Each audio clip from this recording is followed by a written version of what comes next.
Hi. So yes, Marco Funk. Unfortunately, I don't get $1 every time Uptown Funk plays on the radio. But I am the founder of Decarb.earth.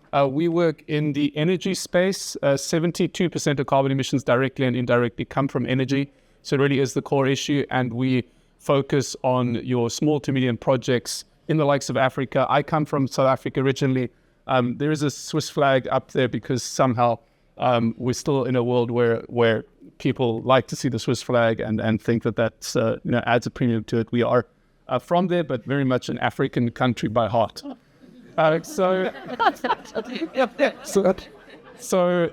We consider ourselves now, since the last 6 weeks. 6 weeks ago, we became the world's first fully digital from end-to-end carbon credit solution in conjunction with our partners.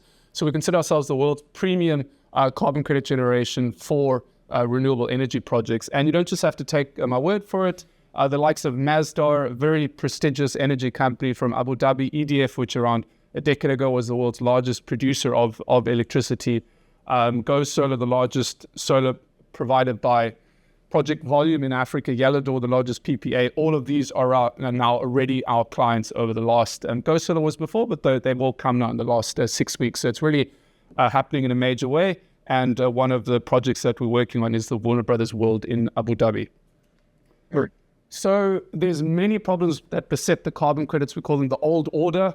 We're all Star Wars fans as well, so we like to represent that's really the established order, the empire, so to speak. And we consider ourselves the rebels, not just alone. We've got very strong partnerships with the likes of 013 and Carbon CX, also fully digital, that we can offer this solution. So the big problem there is there's doubts over existence. So Vera, for example, a year ago, they did an article, the Guardian, about that probably about 90% of their carbon credits are actually phantom credits. So the core issues that the world faces are normally about pricing in effectively externalities, negative externalities. And if you can price them in effectively and people have trust in those negative externalities, then you can actually solve most of the issues. You're still in that capitalist framework, but you price them in correctly. So huge issue if you've got doubts over existence. Another thing is expense and delay, because of the fact that these systems are very manual. It takes around 1.5 to 2 years to actually get your money in the bank, and you have to pay $100,000 up front. So these small to medium projects, they aren't capable of putting that money ahead and then getting the carbon credits they deserve. And also lack of impact. It's mostly financial additionality. So on our end, we solve those three issues. We've got full traceability of all the data. You can see from start to finish how that carbon credit came about. There's no uploading and downloading of data. It's digital end to end.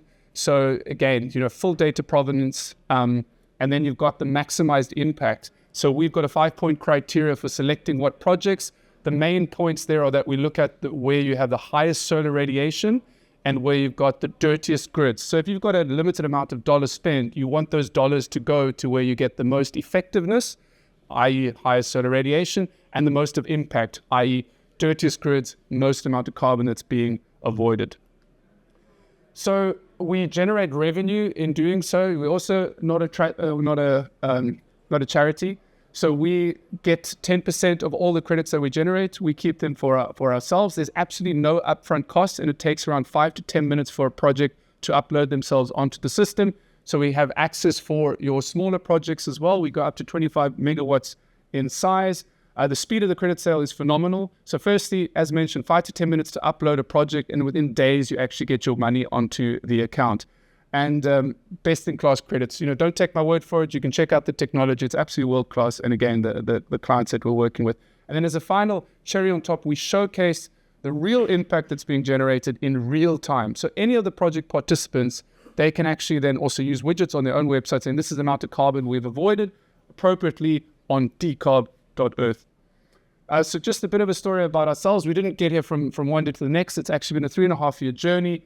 2 years ago, we did our proof of concept, brought the ecosystem together, did then future proofs in terms of technology and also in terms of our equity offering. We did a test pitch to 180 retail investors. Of them, 64 invested. We became a verified carbon credit at the beginning of this year. And now we're doing those projects we mentioned and became the world's first, and now focusing on scaling and then going public in September of next year. So we've done 24,000 tons of carbon credits from 5 different sources.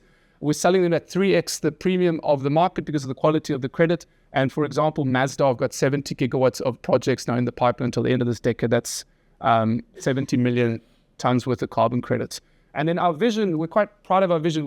Because we've got the Swiss holding company tokenized, you can either have traditional tokenized shares, you can actually pledge then those tokens towards the fund that will also help fund these projects. And the value of your digital asset goes up as carbon is reduced. It's 3 positive feedback loops so that we can actually align people and planet, which is what it all is really about. So in terms of the investors we have so far, we've got senior directors from some of the world's largest institutions, including a CEO at Mercer. Then for our seed round, the long-term CEO of Nakheel, that's the man who built Earth's most visible structures, the Dubai Palm in the world. We're looking to become profitable in next half year, break even thereafter, aiming for $4 billion of revenue within the next 5 years. And then, as mentioned, we're going to be doing our equity offering as well. There we go. Thank you.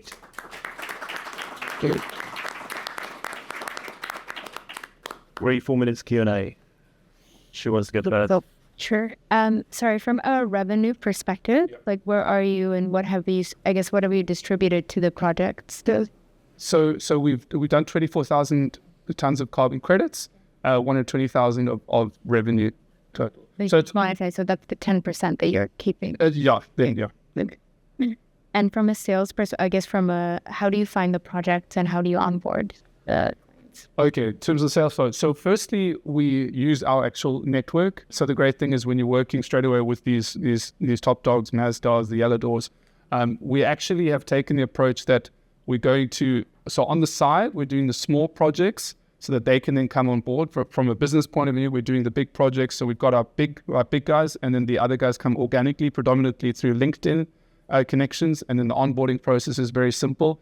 The great thing about this also is because of the fact that there's no upfront cost, there's also a sense of urgency. You need to have the project no older than 12 months in order to be able to get carbon credits. So if people delay, they're not just delaying their revenue for that month, they're potentially losing 20 years of future carbon credits for that project.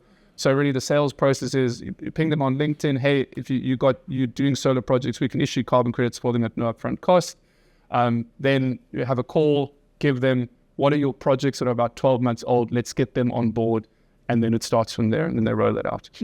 Outside of the upfront cost, which I assume is super helpful from a sales perspective, how do you become like the gold standard for like carbon credits? Okay. What does it take to become the gold standard? Sorry, No problem at all. No problem at all.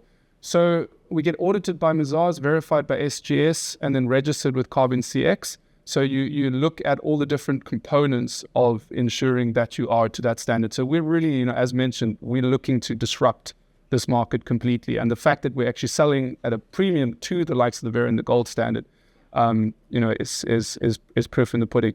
But that's really it that you have. And the thing is, because we're using blockchain technology, you can also transparently seal. So you get a tokenized carbon credit with all the metadata about how that carbon credit came about, all the participants, the auditing, the verification, the registry, the methodology that's been used, and you can see that, okay, this is the whole history. So even without them, you can yourself determine, okay, this legitimately occurred. Okay, thank you. 1 minute for more question. Sorry. Oh, that's it? Yeah. Wow, gonna make a punch of it. I have so many, but I'll ask one, because we work with a lot of smaller climate tech companies, right? And one of the issues is the readiness to sell credits. So how small, or rather, what's the size of the project that you need to have to be able to sell at a 3x premium, and sort of volume of credits that you need to generate? And then how do you verify? How do you do the verification yourselves if you do that? We don't do the verification ourselves, but we've created a system that you can bundle together small projects. So for example, Go Solar, they do 2,000 projects a month. We can bundle them all together and then get them, we call it a backpack. So like a backpack, you put together all of your different tennis balls and you can actually break up parts. You can sell parts thereof or the whole backpack. So we can do any size, so as small as 5 kilowatts. So all of these, and that's the connection with the Africa energy transition, is that small projects across the continent. So we again focus on the emerging markets. We have high solar radiation, they can get credits that they otherwise wouldn't to. And then we're creating a futures in conjunction with our marketplace partner 013. So that's the marketplace. We're not the marketplace, we're the generators. We then have an integration with them that they can sell it on. And then we'll be able to do futures of the next 10 years of carbon credits, and that'll fund at current pricing around 25% of the project itself. And this has also an underlying asset value. So you're getting almost all of the funding by the underlying asset value, loan to value on that, as well as the fact that you're getting the carbon credits. And that's when the energy transition can really happen at great speed. Thank you. Cool. Thank you.